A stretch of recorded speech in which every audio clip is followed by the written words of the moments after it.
Une Française en finale, voilà 9 ans que le public du Grand Est Open 88 de Contrexéville attendait ça. Qui plus est, une habituée, Elsa Jacquemot, 22 ans, 113e mondiale avant le tournoi, tête de série numéro 4 et auteur d'un excellent début de saison avec un 3e tour à Roland-Garros où elle avait été éliminée par la sensation Loïs Boisson et un 2e à Wimbledon sorti en 3-7 par la future demi-finaliste Belinda Bencic.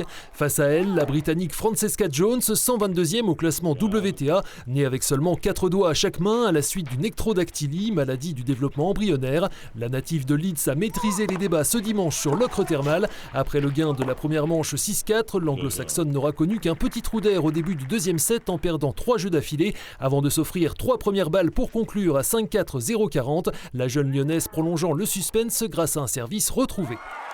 Un sursis de courte durée, après une nouvelle balle de match effacée à 6-5, Francesca Jones s'imposera finalement dans le jeu décisif 7-2 face à une jeune tricolore visiblement émoussée par ses 3 matchs en 3-7 les jours précédents.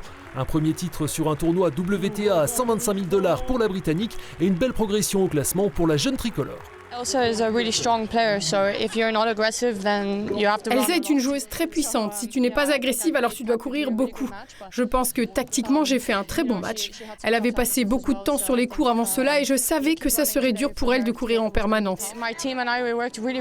Avec mon équipe, on a travaillé vraiment fort pour en arriver là et j'espère que l'on va continuer sur cette dynamique.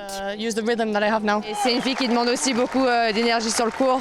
Elle a fait un très bon match. Je suis déçue, j'aurais tellement aimé gagner ici parce que je me sens comme à la maison. C'est vraiment super sympa. Et du coup, il y a beaucoup de déceptions, mais j'ai essayé de retenir que le positif en me disant que j'ai intégré le top 100, que maintenant j'ai le tableau à l'US Open, que j'ai fait une grosse semaine, que j'ai vécu plein de bons moments, donc c'est le plus important. Place à un peu de repos pour Elsa Jacquemot avant de se projeter sur la tournée américaine et l'US Open, et également pour les équipes du Grand Est Open 88 qui fêtaient cette année ses 30 ans. C'est vrai qu'on a l'impression que les planètes étaient alignées cette année, donc tout a super bien fonctionné, le public, une Française comme vous l'avez dit, donc c'est difficile de demander plus. C'est dommage qu'Elsa ait perdu, mais en fait c'était un tournoi formidable. Rendez-vous pour la 31e édition en 2026, comme d'habitude, durant la 2e semaine de Wimbledon.